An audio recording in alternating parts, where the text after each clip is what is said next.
Good evening. Everyone hear me? Hi. Okay. Good. Just thank you all for coming to our second public meeting on the reuse of the former Family Dollar space. It has various names. Also, Dollar Tree, a Rent-A-Center, also formerly known as the Rogers Building. I wanted to just take a second also say Mayor is expected to be here. He had to go off for an emergency meeting, so he will be walking in as well. The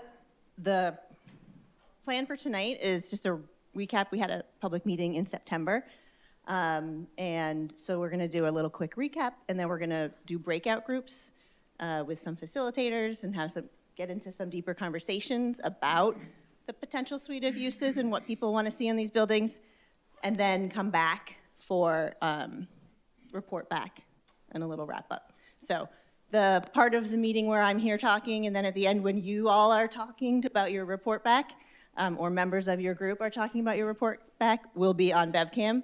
We're not going to be able to record the breakout group, so there'll be a long break if you've ever watched city council meetings. Lots of nice elevator music. And I think 30 minutes for breakout groups. I'm not sure we actually decided, but about 30 minutes. So go ahead. So just a little brief recap of the September 9th meeting. We had a lot of people here. We talked about what people want to see in the building, some overarching priorities. There's some people walking in, so a bunch of people walking in, but I'll talk slowly. Certainly we heard that we want to preserve the public parking for the downtown businesses. We want to bring the property back onto the tax rolls. We want to have uses that benefit the community and fill community needs, things that might be gaps not currently available or not serving the community at the moment. So there's kind of a list of the potential uses. We heard hotel, we heard function space in the hotel, we heard grocery store, we've heard that a lot. Social services, artist live work, some sort of incubators or space for small businesses to kind of get started and get off their feet. Community-oriented spaces like arts incubators, culinary arts incubators, types of spaces like that. Similar to the small business incubator, community meeting and event space, and affordable housing. And for the people that just walked in, we are just getting started. You didn't miss that much. And so after the September 9th meeting, or late in November, the mayor convened an advisory group whose purpose is to advise mayor, city staff like myself, city council on the development of a request for proposals to kind of take the feedback that we're getting from the public, a lot of research that we've been doing behind the scenes kind of since January or ongoing since we purchased the building, kind of investigating, what are the potential financial opportunities that we can use, such as grants and programs, talking to various people in the industry to understand what's possible on the site from a development perspective. So the advisory group, however, we met once last week. We're meeting again next week. I expect there'll be another meeting in January. For those members here, I will confirm that meeting next week with you. I do have the time. I haven't sent it out yet. So what we heard from the advisory group last week is that they want to have building and uses in that building that draw people to the city of Beverly, that bring foot traffic to the existing businesses, that are neighbors and along Cabot Street, and that generally serves the greater community. Some of the suggestions and things we talked about, there's a wide range of expertise on that group. And so we talked about timing. How much time does somebody need to respond to an RFP? Thinking like we need to give them enough time to develop a proposal. It could be a lot of time if this is a developer, so giving them at least 3 months. On the other hand, there's another option where we could do a two-phased approach where we kind of get letters of interests and kind of real high-level concepts and then narrow it down and get more detailed concepts for a selection of finalists. So we haven't settled on, these are all considerations that we haven't settled on yet, but they were a lot of great ideas circulated, and other things that we want to put in the RFP, such as how do we weigh specific desired uses? How much weight do we give to each thing that we're identifying as a priority? What are our non-negotiables? Are there non-negotiables? And some of those things are the discussions that we're going to ask you to have at the tables tonight. What are the trade-offs? What are the priorities that really rise? And how do we weigh those different things? The other interesting thing, one other interesting thing that came up was like, can we write an RFP that is specific to what the community wants, but also allows for creativity, such as if there's some opportunity that comes up that we haven't thought about. So those are difficult conversations that we're going to continue to have, but your feedback tonight will be helpful to inform us in writing that RFP. Okay, sorry. I will just give you a brief update. Sorry, just a brief rehash of what the building is. You all know this is the building, built in 1899. There was a fire in 1933 where the top 2 floors were removed. But the project is not about the whole building, it's about the entire lot, which is a 1.23 acre lot. It is all of the parking, sorry, not all of the parking that you think, but there is a lot of parking in the back, most of the lot, but not all of that whole block belongs to this parcel. So we do have aerial maps that will show you, that you can look at when you're in the discussion groups. And the building as it is today there's a front building and then there's an addition in the back that kind of extends back into the parking lot. So there's different, it goes back as far as 125 feet. And it is located in the Beverly Center Historic District, which is a National Register district. And then this is just a picture, which we hadn't shared before, of what the building looked like before the fire. Go ahead. That's all.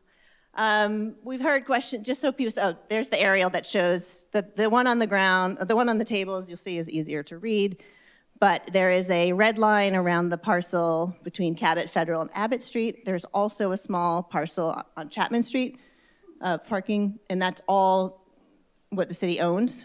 And it's approximately, we've counted 107 parking spaces. And as I hope you all know, but I guess to go backwards a little bit, the city purchased the property from a developer to preserve those 107 parking spaces as public parking.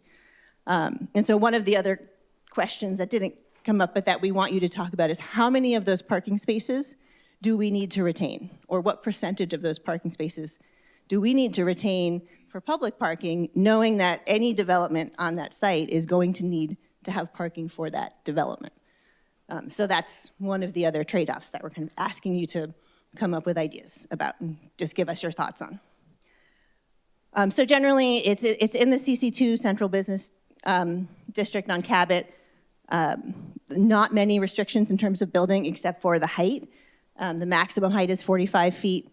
That was changed in 2023 from 55 feet. So if for example, we're also gonna ask you, what's the appropriate size of a building on that parcel? And should it be 45 feet? Is that the right height? Should it be higher? They would need a variance, or someone would need a variance to go higher. And what's the scale of a building that we would want to see, or that would need to accommodate, we would need to have to accommodate the uses that we as a community want to see on that site. And then it's a fairly, there's a lot of uses that are allowed in this district, so this is a summary. Housing is allowed in this district, mixed-use buildings are allowed in this district. With commercial, we do have, it is in our commercial, core pedestrian area, so we do require activated ground floor uses in buildings in the stretch of Cabot Street, which means they could be a whole variety of retail, professional office. Just generally, it's more the design of the space is friendly to pedestrians versus something that's closed off. So that's really what that means. But the types of commercial uses could be any type of retail, personal and consumer services like barbershops, nail salons, laundromats, professional office bank, restaurant, not a drive-through, and eating on the premises. Administrative offices, brewery, distillery, winery, artist, live, work, and there's more kind of very more detailed ones, but those are the big categories. That's it. You have to go. There's more slides in case we have questions that come up, but basically that is kind of the recap and rehashing what the building is. What we're asking you to do now is to break out into groups, talk about, we came up with 5 to 6 questions or categories. Some of them I mentioned, like the scale, the size of the building, the parking spaces for the public, the use mix. And basically to have conversations, we will have facilitators at each table. We'll give you about 30 minutes. We'll have note takers. We're gonna ask somebody who is not a city staff person to report back from your group. I looked at Bill and one of the other questions is about preservation also. Just of the facade, how much of, should we preserve the building? How much of it is important? That kind of thing. And so we're gonna ask you to do that. I'm gonna ask you to split up, maybe not stay with your friends if you can. And hopefully we can get some broad interest. We're gonna have, let's see, now I'm gonna have to count. You counted, thank you, 32. So let's try to do 4 groups of 8. And I'm gonna hold on. Quickly, Darlene, is there a basement to this building? Yes, but I don't know how, right now it's not a great space, but. But I mean, it could be used for some. Sure. Okay, thank you. The question was, is there a basement? Because I know we are filming, so we have to do everything at the mic. So we're not doing an open public comment like we did last time at this point, but are there any questions about how this is going to run or about the breakout groups? And if you have a question, you can go to the podium. Hearing none.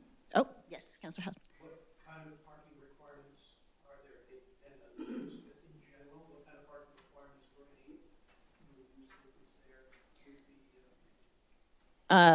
Councilor Houseman asked what the parking requirements are. We do have a slide on that, although we have 3 slides on that. The parking requirement for residential is 2 per unit. It's not in the Depot Overlay District. Did I get that right? Yes. The parking requirement for commercial uses is, Ken says approximately 2.5. 1 for every 250 square feet. But, it varies depending on the use. Sometimes, a hotel would have a different parking requirement by the zoning ordinance. So most of, what I gave you were the by right uses. There's that maybe something would trigger a special permit if they needed more parking or if they can't provide the parking. But our parking ordinance also says for residential, you have to provide the parking, on the site. If it's commercial parking, you have options. You can count the spaces in front of the building on the street. So however many spaces are in front of that building would be able to count towards the parking requirement for the commercial uses.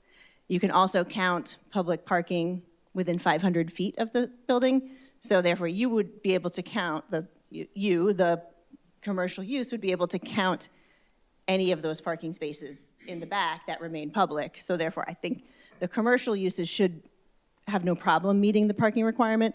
The question is maybe the residential, that is like any residential property, oftentimes parking drives. Our parking requirements drive how many residential units you can fit on a site. So that's a question. How many parking spaces are we willing to give up for residential? And I have to ask you to go to if you have questions, you have to go to the mic because we're on BevCam, sorry.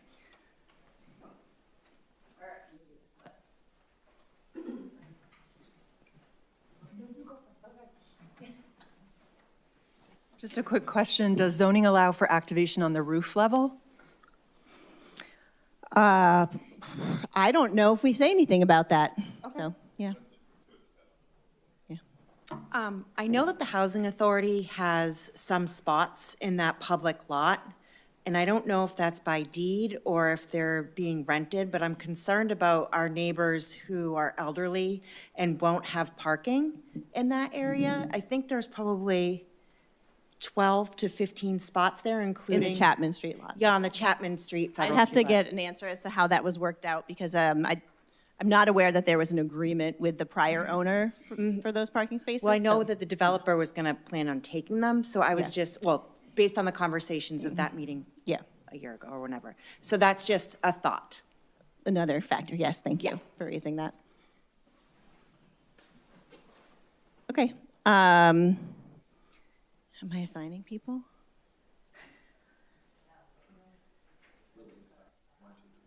He just walked in. Yeah. All right, I would ask, so we have one table over there. We have general area over here. We have a table in that room.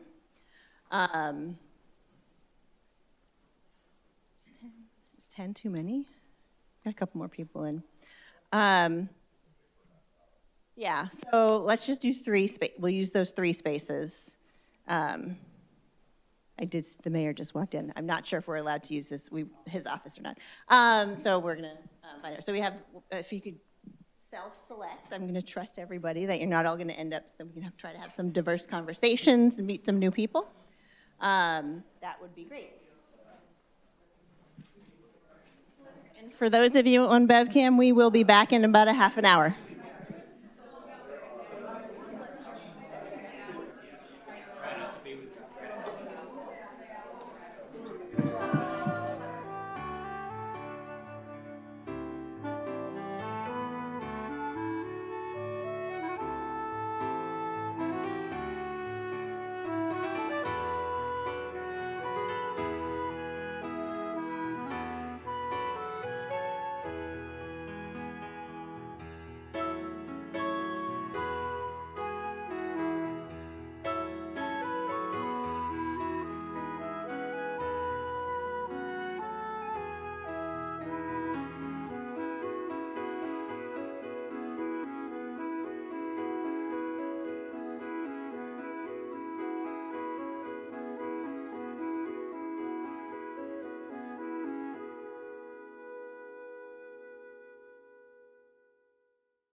All right, it looks like all the rooms are back.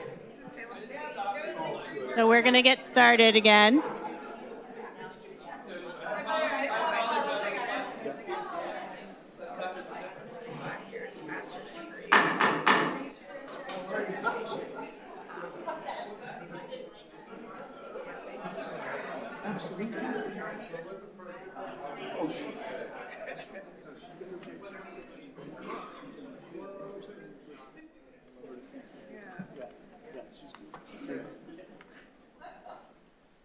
Okay, thank you, everybody.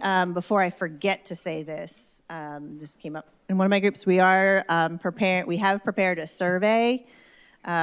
We will send that out with the similar line of questioning, very simple, quick survey. We'll send that out to everybody specifically who gave us your email address tomorrow, and we will also post it on all the social media and on the city website and send it out. So, but before I forget, because I forgot to say that before, I wanted to say that. So let's start with this group that finished last. Can we get your report back? And you need to come, I'll give you the microphone, but if you could stand up here just so we could, and do you want your board? No, you can do that. Just so you're on camera.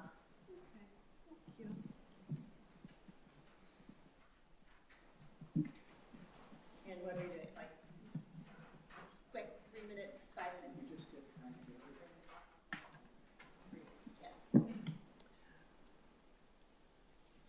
All right, we discussed the preferred mix for the building, and there was a very strong feeling in my group that we wanted to have community groups represented, various nonprofits that could address educational, food needs, and to use the space in a lot of different ways that would allow the community to do the good work that they do, but to have a central spot to do those things.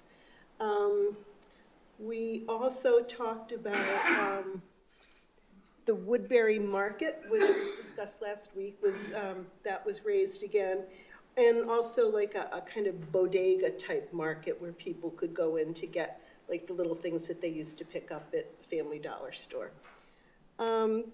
Some people felt that we wanted to avoid control of the building by one entity, and that the focus should be on multi-use for the community. So there was a strong feeling about having the community members benefit from this. And of course, affordable housing was mentioned. And we talked a little bit more about grocery stores, but it seems that sometimes is not feasible, but that maybe there would be some kind of a community fridge that would allow people to access food, those people who are food insecure. That was basically question number one, the preferred use mix. So we had a lot of different suggestions, but community use of the building seemed to be something that people felt very strongly about. We talked about preservation versus non-preservation. I think people felt that preservation is always a wonderful thing to do. We would like to support that, and you need to find a developer that's going to work along with you to try to do that, and that sometimes it's hard to get these two things to merge, but it can be done. We spoke about other ways of involving the artistic community, that building could serve as kind of a bridge for artists and the community. It could be a way of helping to keep all the artists that we have in Beverly right now. Perhaps there could be a supply store, and to make it a welcoming place for the artistic community. And somebody mentioned using the roof of the building so that people could start to see Beverly in a new way. We talked about the idea of the hotel reemerged again, and people seemed not very interested in that. All the things that people wanted were kind of mentioned in the first number that I discussed. Excuse me, parking, that is, excuse me, people felt that parking is something that's very important for the downtown, that we would like to maintain as many of the parking spaces as possible, but that there's a kind of push-pull with developers. And I can't say that our table found a solution to that, although there were some interesting ideas about sort of slicing off a part of the parcel as it exists, keeping those spaces and having developers build kind of around that. We did not really come up with a firm number about what percentage of parking the city should retain. It's something that the city would probably like to maintain as much as possible. And that is, I hope I covered basically what we said. Okay. Thank you.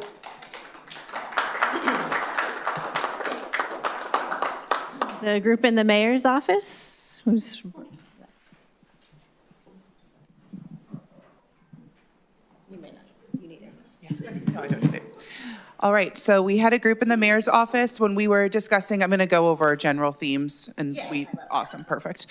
For the purposes of the RFP, when we were talking about anything from affordable housing to mixed use, we really wanted to make sure that we highlighted artist and artist use in that RFP, and also food space and community food in that particular location. It shouldn't be just one thing. We feel that strongly that there needs to be mixed use. The size means that it could be multiple things, including housing, a nonprofit. There was a note that social services weren't readily accessible downtown once again, and so somewhere folks could access social services, and noted that a lot of workers that work downtown can't afford to live downtown. Makerspace came up quite a bit, which included a live-work space upstairs, Culinary Arts Center, Fix-It Clinic. Really felt that the sentiment needed to be that the ownership is of the community, and also wanted to note that young people are not able to really represent themselves in conversations like this, and so ensuring that there was a space for young people is something they wanted to keep in mind. Small market also came up quite a bit. When it came to historic facade, there were sort of two schools of thought. When we're looking at 222, the front where Cabot is could almost be treated as a separate property from the building in the back. So when you're thinking about height differentiating from the 33 feet it currently is on Cabot Street versus what it might be in the back, there was openness to those being something different. And there was also some sentiment shared that even if we made it all the same height, potentially putting a community garden, having some type of solar. When you look at the aerial of Cabot Street, there's not a lot of green space. So it is just building after building. So if we could potentially break that up by having a community garden, a green space, something that will allow for people to gather and again, lean into the local foliage, whatever you would want to say. Again, others asked about making an entirely flat surface. New construction should be based on urban design, and so again, there was flexibility about what that would look like at the back of the building, particularly building above the parking spots. The group felt that 25% was the absolute minimum for retention, but felt realistically it needed to be closer to 50% when it came to parking spots. Anything I missed, folks? Perfect. I'm going around, so thank you, Erin. I'll do the conference room. And that's our board. All right. So for our room, we had 5 main themes: preservation, the target population, community need, affordable housing, and inclusion. And I will dive into that. So first, preservation. We want to preserve, it came up that we wanted to preserve the building as much as possible, if not completely, at least the facade. It also came up using it, perhaps just using it as is without renovation. There was the fear of a developer coming in who's profit-oriented and results in cheap construction, and that doesn't really serve the long-term plan for the building. Also, demolition could be disruptive, especially to the small businesses and neighbors. And then, what if we restored the building? Build those 5 stories was an idea. Just making it more opportunities to be attractive and more space for multi-use. And also just the balancing act of writing the RFP and how much restriction should we actually put in. Secondly, we have the target population. Who are we serving? The residents versus the people coming into Bev. And then we kind of agreed that it's not really an either or, right? You're serving both. For example, we could be creating jobs, and that would attract new residents.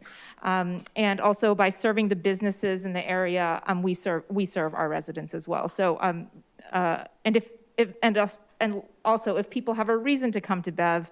To stay in Bev, rather, the residents shopping locally, spending their money here too. And so really emphasizing that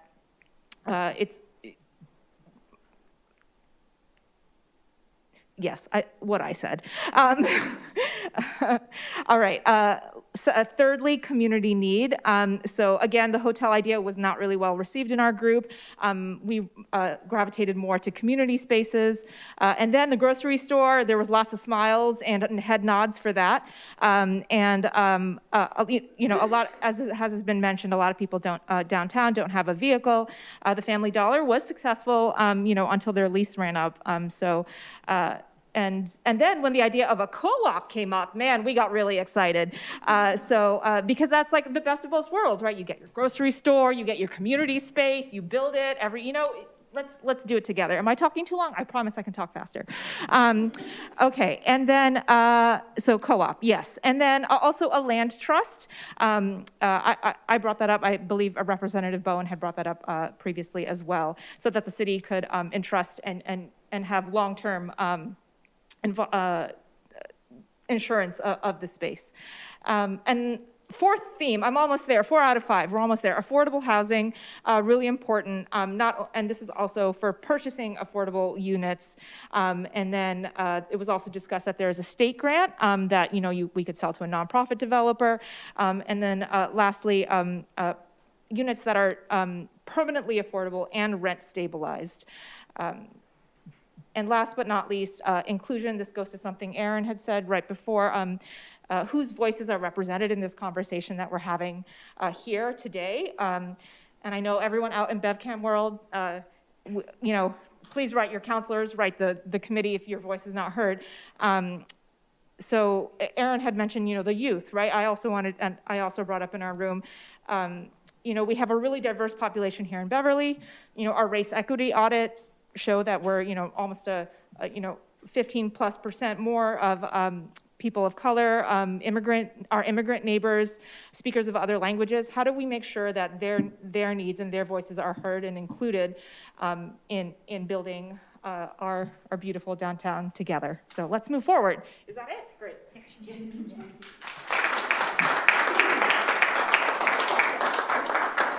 And the last group that was over here.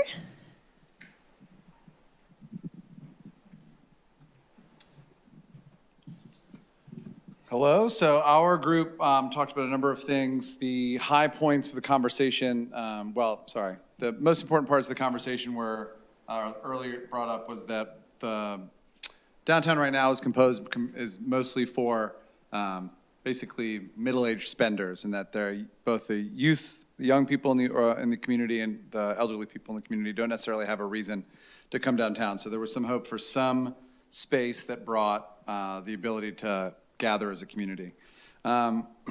We had a strong facade preservation contingent in our group. Wanted to keep, obviously, the second floor and the building in the front. I countered with perhaps the archway, and they countered with, nope, the whole second floor and the whole front of the building. So strong dig in on the facade preservation in our group. We talked a lot about the benefits or the existing nice features of that building. In the archway, apparently there's a lovely marble staircase and things like that. So mixed use kind of small business, small entrepreneur space in the maybe the first floor and perhaps even the second floor. The remainder of our conversation was largely trying to balance parking, the parking preservation and what could be utilized in that space. So there was conversation about going up to the allowable 45 feet on the street level or at the edge of the street, and then perhaps seeking variance to go up even further as you got back to maintain kind of the feel of the downtown, the Cabot Street streetscape, but to add more height and financial feasibility as you move back. So a lot of the back and forth throughout was surrounding, community gathering spaces and everything, but also the idea that the city obviously is trying to move this property to an entity that will develop it. So that balance we didn't find in our group, but they agree with a lot of the other groups that community access is important, preserving the parking is important, preserving the front is important, and but that hopefully there are some other places on the property that we could go up and to access some additional financial feasibility. Thanks. All right, well, thank you all for that really, everything sounded like buzzing conversations, and I felt bad having to stop you because I think you all could have kept talking for the rest of the night. And this is useful information. We are, as I mentioned, I'm not forgetting, there will be a community survey that will be available tomorrow, hopefully. I think it's done. I know it's done. I think we can get it out tomorrow before we leave. The advisory group is meeting next week, and they will likely meet again in January. The goal was to have an RFP by the end of January if we can get that done. We'll parse out this information and report back. I need to check. I don't know if we have a web page for this project yet, and we can put some information on the website like these things. I can't remember if we set that up, but I don't think we did. So we'll set up a web page with how's everything, and it'll have a QR code for the survey and a link for the survey, and updates on next steps after that. And I don't know, Mayor, did you want to say anything? Are you good?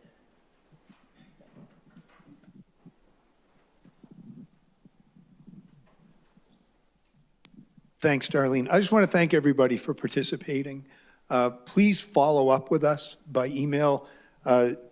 Make sure that they have both Darlene's, mine, and Erin's emails, so you can follow up with any of the ideas you had tonight. If you didn't think they got enough play or enough voice, please bring them up. We're gonna, we're trying to, in good faith, take into account everything that people are thinking.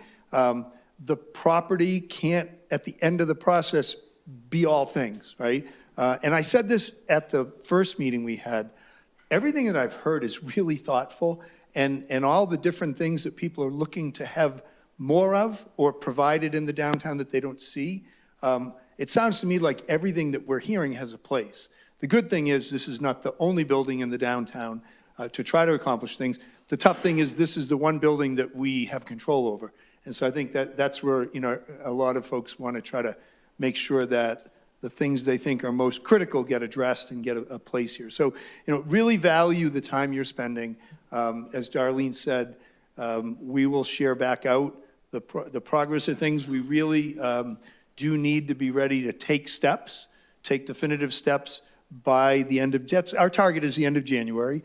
If we don't hit it by an exact day, that's okay, but that's still our timetable. So really don't hesitate to weigh in again and reach out to us. And as Darlene said, we'll try to make sure that there's a sharing out via the website of ideas. If you want to make sure we have your email, we can also make a point of sharing out. We can also make a point of sharing out the direction that we're kind of landing on as we do, so you can react to that, okay?